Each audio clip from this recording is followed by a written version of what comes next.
أعوذ بالله من الشيطان الرجيم بسم الله الرحمن الرحيم قد أفلح المؤمنون الذين هم في صلاتهم خاشعون والذين هم عن اللغو معرضون والذين هم للزكاة فاعلون والذين هم لفروجهم حافظون إلا على أزواجهم أو ما ملكت أيمانهم فإنهم غير ملومين.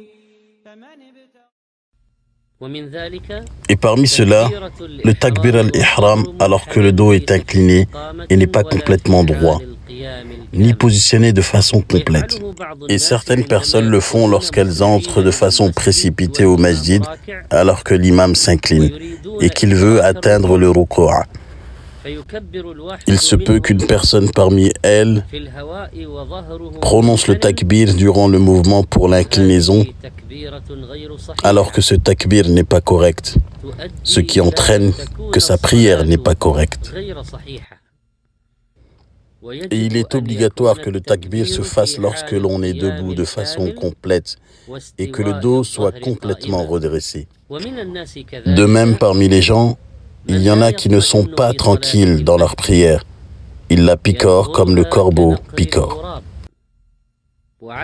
La non-tranquillité dans la prière rend sa prière non acceptée, comme s'il n'avait à la base effectué aucune prière.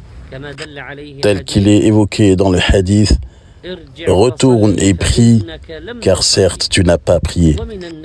Et parmi les gens, il y en a qui prononcent le takbir al-ihram dans une rangée tout seul, derrière les rangées, sans qu'il n'y ait quelqu'un avec lui. Et le prophète sallallahu alayhi wa sallam a dit: il n'y a pas de prière pour celui qui est seul dans le rang. Mais s'il a donc une excuse et qu'il ne trouve personne pour prier avec lui dans le rang et craint de rater sa prière, qu'il effectue sa prière seul derrière, sa prière, dans ce cas-là, est correcte. Et parmi les gens, il y en a qui devancent l'imam et ceci n'est pas permis car c'est une désobéissance. Et par le fait de faire le ta'min, prononcer le amin avant l'imam, il perd alors une énorme récompense car il n'aura pas fait le ta'min au même moment que les anges. Car celui qui synchronise son ta'min avec le ta'min des anges, qui sont elles synchronisées avec le ta'min de l'imam, alors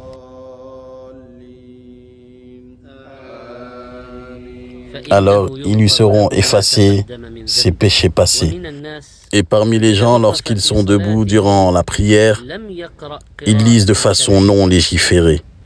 Ils ferment leur bouche, ils ne bougent pas leur langue et ne laissent pas passer le souffle par la lecture. Et ceci n'est pas de la récitation, mais plutôt de la pensée dans leur conscience, que ce soit pour la Fatiha ou autre. Et parmi les gens, il y en a qui ne se penchent pas complètement durant leur inclinaison. Ils s'inclinent alors à moitié, le dos étant entre la position debout et l'inclinaison. Et parmi les gens, il y en a qui ne se prosternent pas sur les 7 membres. Certains parmi eux relèvent derrière leurs pieds. D'autres placent un pied sur l'autre.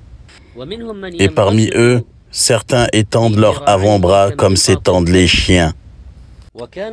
Et le prophète sallallahu alayhi wa sallam interdisait d'étendre ses avant-bras et les poser au sol. Plutôt, il les relevait du sol et les écartait sur les côtés jusqu'à apercevoir par derrière la blancheur des aisselles.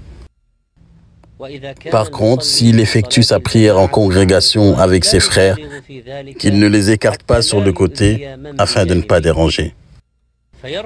Il relève alors ses côtés lorsqu'il est en prosternation. Et parmi eux, certains s'appuient contre un mur ou un pilier alors qu'ils sont en position debout, au point que si on enlevait le mur ou le pilier, il tomberait dans sa prière. Cela n'est pas correct car il n'est pas en position relevée de façon complète. Et parmi les gens, certains ne posent pas leur nez au sol durant la prosternation, le sujoud. Ils le relèvent du sol. Et parmi eux, certains ne suivent pas la récitation des paroles de la prière avec leur cœur.